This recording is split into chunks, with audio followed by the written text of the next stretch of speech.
Do not adjust your television or computer screens. You are not in a weird space. This is the Samcraft workshop. You are back for another video of building this space. And as you can see behind me, we make some pretty good progress today.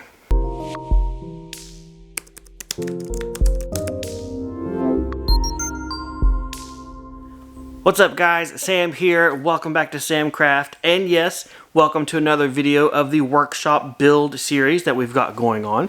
In today's video we are inside. We are going to be paneling or covering the walls of the workshop, plus doing a little bit of illumination. So if you're interested in this, stick around. I've already jumped ahead and installed one panel without you guys. I brought everything in late last night, just couldn't help myself, wanted to see how it looked, so I put this guy in place. This is a RevolutionPly sustainable plantation grown hardwood plywood. It is about 1/4 inch thick and comes in 4x8 sheets. This is stuff that I've used in previous builds in soap shed construction for my wife for her business, and has held up great for about 3 to 4 years now. So I know it's going to do good in my workshop space as well. The first cut that I have is going to go right here to the left of this one I've already put in place. I need to rip cut this down to a little bit narrower width than 48 inches so that it lines up here on a wall stud. Once I do that, then I have one single outlet to measure. We'll cut that out and see how well it fits. Measuring from the corner that I pulled my other measurement from, I can see that my box is right at 28 7/8 to 31 1/4, and then height off the floor, including lifting it up about 1/2 inch, puts it at 16 inches to 19 5/8. It's going to be a little bit hard to see on camera, but I have 4 tick marks here, the bottom and top of my box, and the left and the right.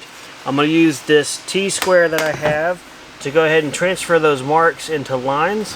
And now I have the rectangle shape lined out here to represent the cutout for my outlet. I'll be using a Craftsman oscillating cutoff tool with a wood blade in this just to make plunge cuts and cut this rectangle out. You have probably a wide variety of tools you could use, but this is the one that I've used the most and gives me the best control.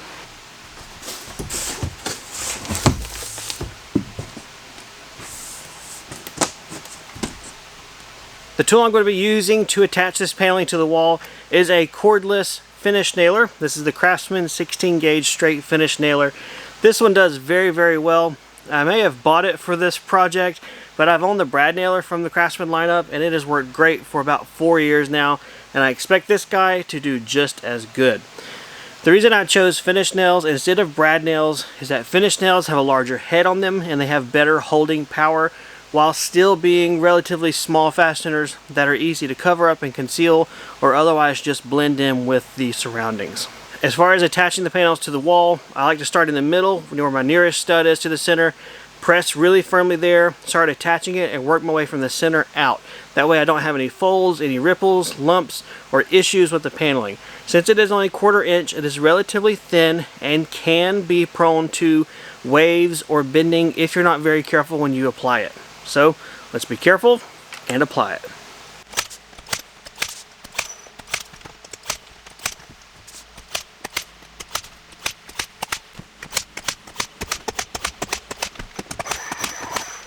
The next sheet of paneling that I'm putting into place is actually pretty rare for the workshop because there are 0 cuts. It is full 48 inch width, full 8 foot height, which is what all of these are with the walls framed as they are, but there's no outlet. So this one is going to be nice and easy.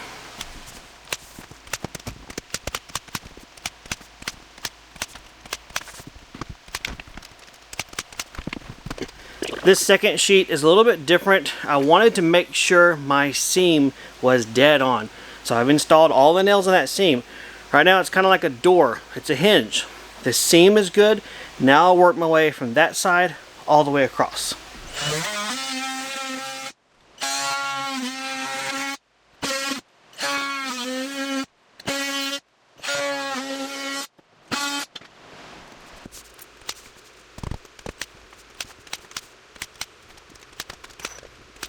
I just got panel number 3 installed and things are going wonderful. The number one thing that is making this job easy, and this also applied to the insulation, when I frame my workshop walls, I knew I want an 8-foot wall, so I bought the 92 5/8 long studs from the hardware store and then framed it up. What that gives you, if you guys have seen my outside siding video, you'll realize that it doesn't help you on the outside, but what it gives you is an interior wall space that is just a little bit taller than 8 feet, allowing you to use standard off-the-shelf 8-foot tall wall coverings, whether it be drywall, plywood, paneling, put it up in place, and not have any cross cuts. You don't have to cut it to height. That is saving so much labor. The outlet cutouts are being honestly a piece of cake.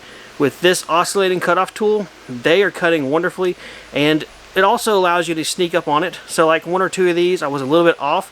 Just grab the tool, shave it a little bit, hold it in place, and get you there. It really is not that difficult to do. The other thing that has really helped is when I installed all of my outlet boxes, I used my laser level and put them at the exact same height all the way around the workshop. That means my height measurements are the exact same for all these panels. I don't have to commit those to memory. They're not moving up and down on me. They're staying the same. And so the only thing I need to worry about is my width. How far to where that box starts and ends, mark it out, cut it out, and put the panel up. These kind of things I have not done in the past, and I've not realized how much of a difference they really do make until I'm doing this project and this job now, and it really does make a big difference. So just wanted to share it. Otherwise, this is rinse and repeat. I've got this wall, the whole back wall, and the wall over there at my sub panel. They're all the same. It's either going to be rip cuts for the corners to make my width match up to the studs, and then outlet cuts. That's all I've got. So let's go ahead and run through these. Maybe I'll film it, maybe I'll skip it, but I will see you guys when we get done with that, or we transition to doing the front wall, which will have window cutouts and things of a little more complex nature. I've reached the doorway here. In addition to the doorway, I have my 3-gang light switch and an outlet down below. So this is probably a little more complicated piece that I wanted to at least talk to you how I'm going to approach this, cut it out, and hopefully get it to fit pretty well the first try. The first thing I've done is measure the width from the panel joint to the door frame. Noted that, and then I measured the height from the floor to the top of the door frame. Using that measurement, I'm going to draw my lines on the panel to simulate this doorway cutout. Then I'm going to measure the width of my outlet box down below. Do the same thing with the switch box right here, drawing everything out on my panel, remembering that it is backwards because I like to cut the panels from the back side. You don't have to, I guess, but it's just kind of what I've gotten into the habit of doing. Once I have that done, then I'll use my oscillating tool and my circular saw, cut out the doorway, the switch boxes and everything, bring it over, and hope that it fits. If it doesn't, and I need to sneak around on my cuts here and there, that's no big deal. The oscillating tool is very handy for taking little slices out of the box openings, and with the wonderful advent of larger switch plates and outlet plate covers, it'll never be seen once it's all said and done. The T-square I'm using is called a Rock Ripper. It's made by Johnson Tools, and it's nothing special as far as T-squares go, with the exception of what makes it special. Here on the ruler, there are tons of holes stamped out of this thing, and it is designed to where, well, with drywall, you take a razor blade, you hold it in line with your measurement, put the tip of your blade in it, and just slice it all in one motion, cutting your drywall, easy peasy, 1, 2, 3-zy. I'm using it here with my paneling in this similar fashion, but instead of putting a knife blade in these holes, I'm putting a pencil, just pulling it down my edge, which is making it smooth to just get my measurements, line everything up, and it's working great. I've used this T-square with drywall before, and it definitely works as advertised. And it's been one of those things that appeared a little bit gimmicky when I first got it, but really turned out to be pretty awesome.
Well, there we go. Half of the workshop is done. This long wall and the end wall down there paneled up, and honestly looks really good. Alright, just rinse and repeat on this end wall, wrapping on around the corner, but I will see you guys whenever we get to the window cutout. Not that it's going to be anything amazing or magnanimous, but it's at least something different that I do want to show you and bring you along for. So I just brought over the first panel that is going to cover a portion of the window opening, and there's two different ways I could do this marking for the window cutout.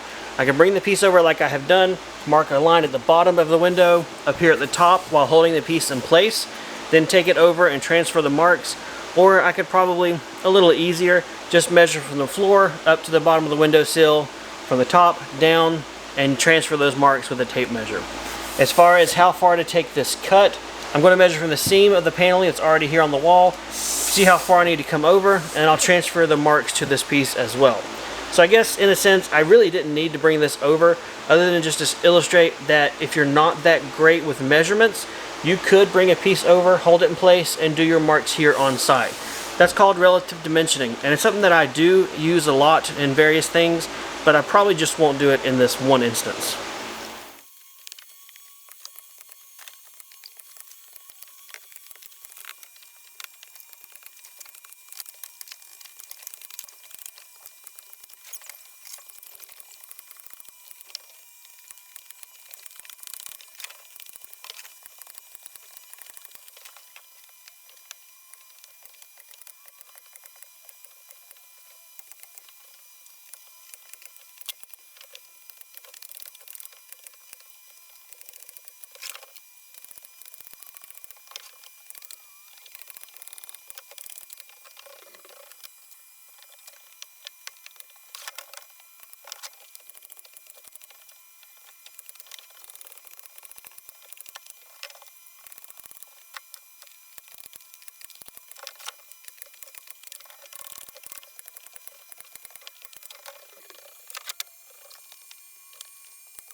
My, look at this space. It looks wonderful.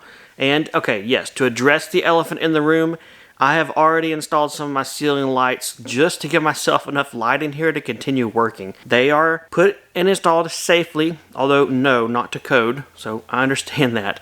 It is a construction site, and as such, things are wired up for construction work lights. However, it helps to see the space because my next step is finishing the walls. I'm going to be painting them.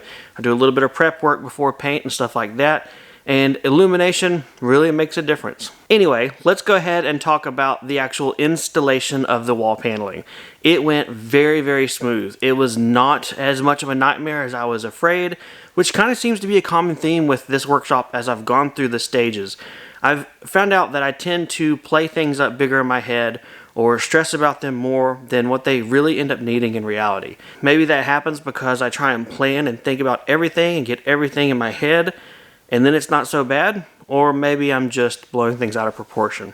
Either way, it's a good way for things to go, and I'll take it as long as I can get it. There is one extremely valuable lesson to learn with this whole process, and I want you to learn and listen to this one statement. Start in a corner, end in a corner. Whenever I started this project, I put my first piece on the wall up here at the corner, but then I went this way, around. By the time I got to the end, that last piece I had to put in place was a nightmare to install, And as you guys can see, looks pretty terrible as far as gaps and my seams lining up. Had I started in that corner but moved the opposite direction, it would have made my last piece, my last cut in the corner, which would allow me more grace periods or flexibility with that last seam. However, when I went around the other way, the first panel, let's say it was tilted this way, as I walked across all the other panels, I had a separate tilt angle. So when I got to this one, I had to do taper cuts as far as rip cut. It was not a full 48-inch width. I had to do that, plus my outlet cutout, plus my window cutout. And it made for a very complex piece that did not give me the greatest results in the end. So there you go. Sam's #1 tip, start in a corner, end in a corner. I always like to try and share reality with you guys, which is what that is, but it also reminds me of the wonderful saying that I heard a couple years back, caulk and paint make me the carpenter I ain't. With that being said, that is going to be the next video to come up. I'm going to be prepping the walls for paint, and I will be painting the walls of my workshop next. If you guys have any questions or comments about anything you've seen, definitely leave me a comment down below. Also, if you just plopped and dropped in this one video, there's a link to a full playlist down below, which will bring you through this entire workshop build from breaking ground onto the finishing line of being done and moving into it. So definitely check that down there below if you are interested. Otherwise, appreciate you watching as always. Take care, and I'll see you guys next time in the workshop.